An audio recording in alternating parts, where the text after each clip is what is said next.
Bienvenue dans Wait with Iman, le podcast, un espace doux et cocon dédié aux femmes musulmanes en désir de maternité. Ici, on parle foi, patience, épreuve et surtout confiance en Allah. Je suis Amel et ça fait 10 ans que moi aussi j'attends de porter une grossesse. Et chaque semaine, je t'accompagne avec des rappels, des partages sincères et des clés spirituelles pour vivre cette attente non pas comme un vide, mais comme un chemin de lumière vers Allah. Installe-toi confortablement. Inspire, tu n'es pas seule ma sœur et Allah ne t'a jamais oublié. Bismillah. Salam alaikum ma belle, j'espère que tu vas bien. Bienvenue dans ce nouvel épisode de Wait with Iman, le podcast qui accompagne les femmes musulmanes en désir de maternité avec foi, douceur et confiance en Allah. Aujourd'hui, j'aimerais qu'on parle d'un sujet très intime, un sujet qui est vrai aussi, mais qui est souvent silencieux. Il s'agit de nos émotions. Quand on vit l'attente d'un enfant, quand on désire un enfant, comment est-ce que on traverse cette épreuve avec les émotions, parfois les pleurs, la jalousie, l'envie, la déception, l'angoisse, la peur de ne jamais y arriver. Et aujourd'hui, j'aimerais vraiment qu'on en parle. Je sais ce que tu ressens est parfois difficile à dire, mais sache que tu n'es pas seul. Et surtout que tu peux vivre ces émotions avec Allah et non contre lui. Ce n'est pas parce que tu es triste, que tu es un petit peu jalouse de ton ami qui vient d'accoucher que voilà, ça fait de toi une mauvaise personne. Donc aujourd'hui, j'aimerais qu'on aborde un petit peu ce pont-là, quoi, de notre épreuve. Alors, il faut savoir que les émotions, en fait, ce ne sont pas un manque de foi. Ce n'est pas parce que tu pleures, parce que tu as tes règles, que tu pleures, ou parce que tu es un petit peu, tu désires, tu jalouses un petit peu ta sœur qui vient de t'annoncer qu'elle est enceinte, de je ne sais pas son quel est mon enfant, ou parce que tu pleures quand tu apprends qu'une a accouché. Enfin, ce n'est pas parce que tout ça, tout ce que tu traverses là, c'est totalement normal.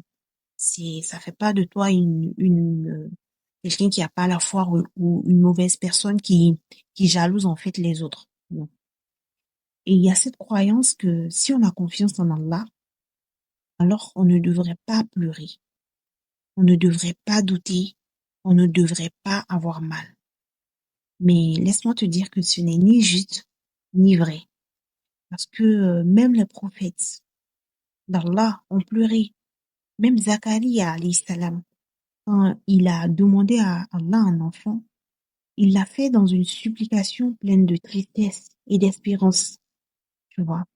Et dans le Coran, dans la souratul Maryam, surat 4, pardon, surat 19, au verset 4, il dit dans la traduction rapprochée, ô mon Seigneur, mes os sont affaiblis et ma tête s'est enflammée de cheveux blancs. Et je n'ai jamais été déçu dans mes évocations envers toi, ô mon Seigneur. Et quand tu écoutes ce verset, tu vois que c'est une invocation vraiment pleine d'humilité et de confiance que notre prophète Zacharia, alayhi salam, demandait, quand il demandait à Allah de lui accorder un enfant, malgré son grand âge, tu vois. Et Allah, il ne l'a pas blâmé par cette invocation, par cette supplication. Au contraire, Allah l'a gravé dans le Coran pour que nous aussi, qui serons éprouvés par l'enfantement, on invoque de la même manière que Zacharia alayhi salam. C'est dire combien Allah, il comprend nos douleurs. C'est Allah qui nous a créés. Donc Allah, il sait tout de nous. Il sait tout ce qu'on vivra. C'est lui qui a décidé que ça se passera comme ça pour nous et pas autrement. Et en même temps, en fait, il nous donne le traitement. Il nous donne les moyens de vivre cette épreuve de la meilleure des manières, à travers des versets du Coran, à travers des, des askars, à travers même la sunna du prophète alayhi salam. Enfin, tu vois que Allah, il nous laisse pas seul, quoi. Et c'est une invocation que tu peux méditer, que tu peux lire, avec laquelle toi aussi, tu peux invoquer Allah avec.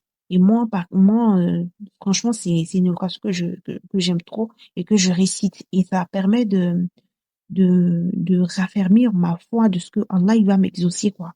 Peu importe les circonstances, peu importe mon état. Oh, j'aimerais aussi qu'on aborde le sujet de quand la douleur devient tempête.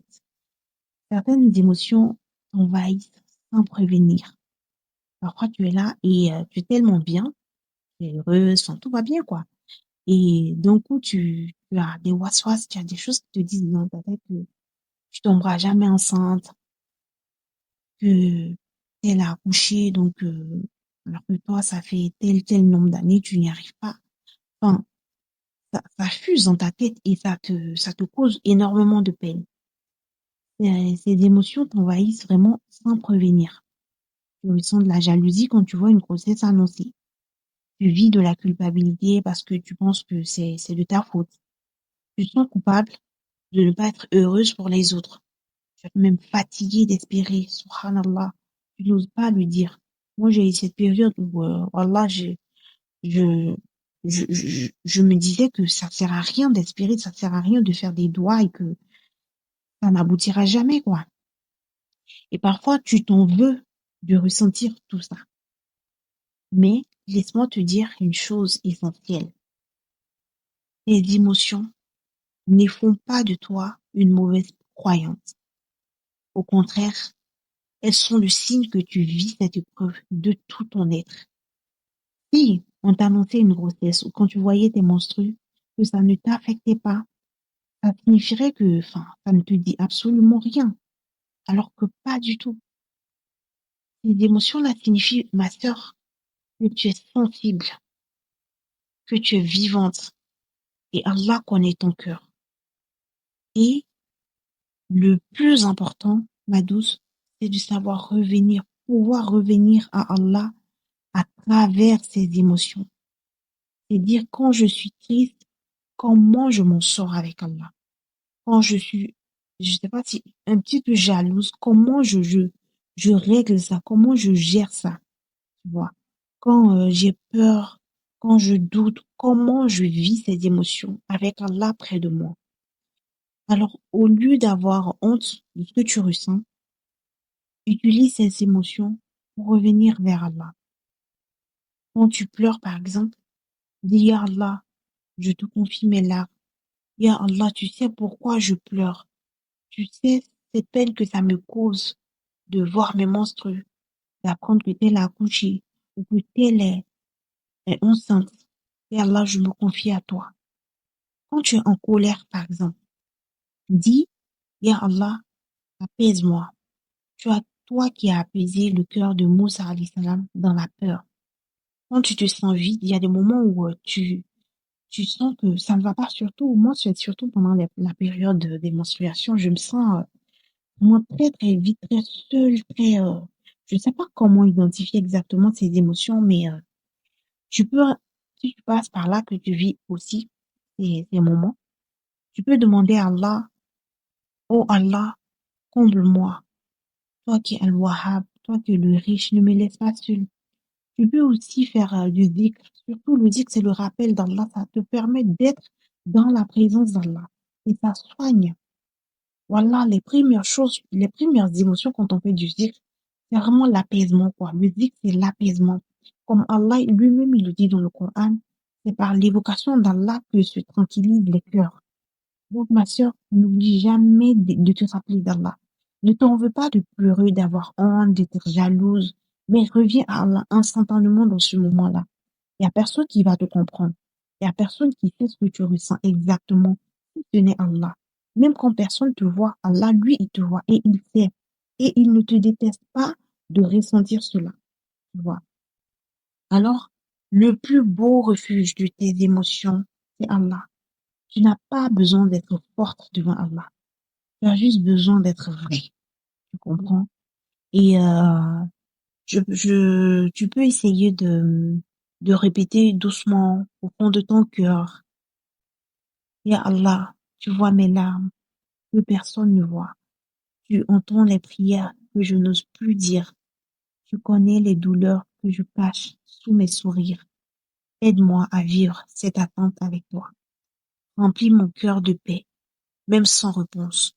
Fais que mes émotions deviennent des ponts vers toi et non des murs.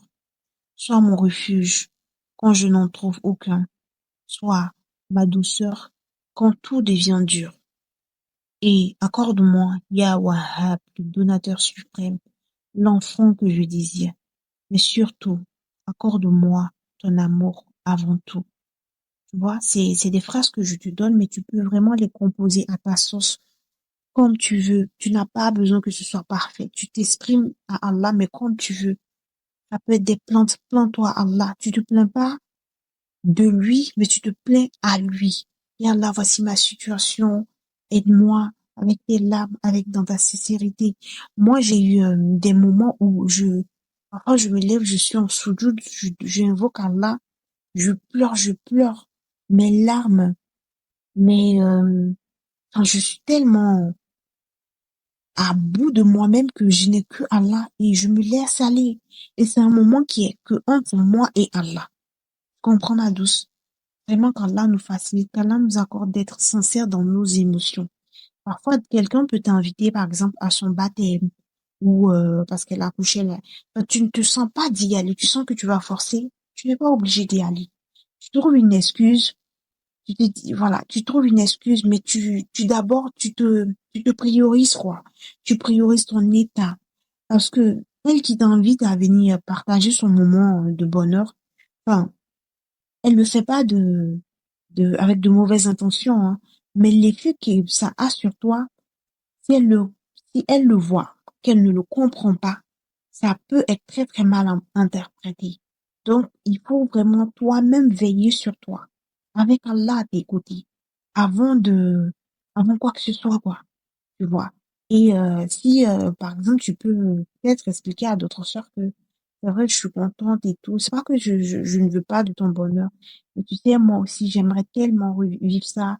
Tu vois, et surtout si c'est une personne bienveillante qui peut te dire, te rassurer, te consoler, te dire de bonnes paroles. Franchement, n'hésite pas, quoi. Allah nous accorde une belle descendance. Allah nous accorde une belle descendance.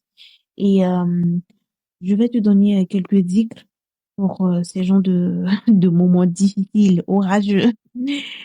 C'est vraiment quelques mots simples à garder près de toi. Tu peux les murmurer dans le bus, quand tu cuisines, dans ton lit, dans tes prières. C'est des doigts, c'est des invocations que j'aime énormément et qui sont très puissantes et auxquelles, si on s'accroche, vraiment, on a tout à y gagner. La première, c'est Hasbi Allah wa ni'mal wakil. Hasbi Allah wa ni'mal wakil. Allah me suffit et il est le meilleur garant. Inna Allaha ma'as-sabirin. Allah est avec ceux qui patientent. Allah est avec ceux qui patientent. Allah est avec ceux qui patientent. Quand tu as des menstrues, par exemple, dis-toi cette invocation. Allah est avec ceux qui patientent. Quand l'épreuve est dure, Allah est avec ceux qui patientent. Ya Allah, je patiente. La hawla wa la quwwata illa billah. Il n'y a de force ni de puissance qu'en Allah. Allah peut tout, ma sœur. Tout. Quelle que soit ta situation, quel que soit ce que tu vis, quel que soit ce que tu traverses, quel que soit ce que quel que soit ton âge, quels que soient peut-être les fausses couches que tu as eues, quels que soient tous les retards mentaux que toi-même tu te mets dans ta tête, Allah est capable de tout. La hawla wa la quwwata illa billah. Laisse vraiment ces mots, ces doigts devenir des encres dans les moments difficiles. Alors, ma sœur, pour conclure l'épisode d'aujourd'hui, n'aie plus peur de pleurer devant Allah. Laisse-le être celui qui accueille tes larmes. Et rappelle-toi, il ne t'a jamais abandonné. Tu es toujours entre sa main, même quand ton cœur vacille. Les doigts, ma sœur. N'oublie jamais de faire des doigts. Demande toujours à Allah. Même tes larmes sont des doigts. Même ta tristesse est une doigt. Parle, même quand tu ne bouges pas tes lèvres. Ce que ton cœur murmure, c'est une doigt. Allah nous accorde à toutes une belle descendance. Ne m'oublie pas dans tes doigts. Moi, je ne t'oublie pas. Je demande à Allah d'accorder à toutes nos sœurs en désir de maternité une descendance bénie, pieuse, en parfaite santé. J'ai tellement hâte de lire vos commentaires de ce que elle a enfin eu son plus, sa grossesse, elle a accouché, pour vraiment motiver tout le monde à comprendre que cette épreuve n'est pas éternelle. Après la difficulté vient la facilité. Il y a des traductions qui disent avec la difficulté vient la facilité. Qu'Allah nous accorde cette facilité, ce miracle que nous toutes on attend. Salam alaikum wa rahmatullah. Merci d'avoir écouté cet épisode. Si ce moment t'a touché, n'hésite pas à t'abonner ou à laisser une note en commentaire et à partager autour de toi. Tu peux aussi m'écrire pour me dire ce que tu en as pensé ou simplement pour échanger de cœur à cœur. Et souviens-toi, dans cette attente, tu n'es jamais seul. Allah voit, Allah entend et Allah répond toujours au moment parfait. À très vite pour un nouvel épisode, Inch'Allah. En attendant, continue d'attendre ton miracle avec Iman.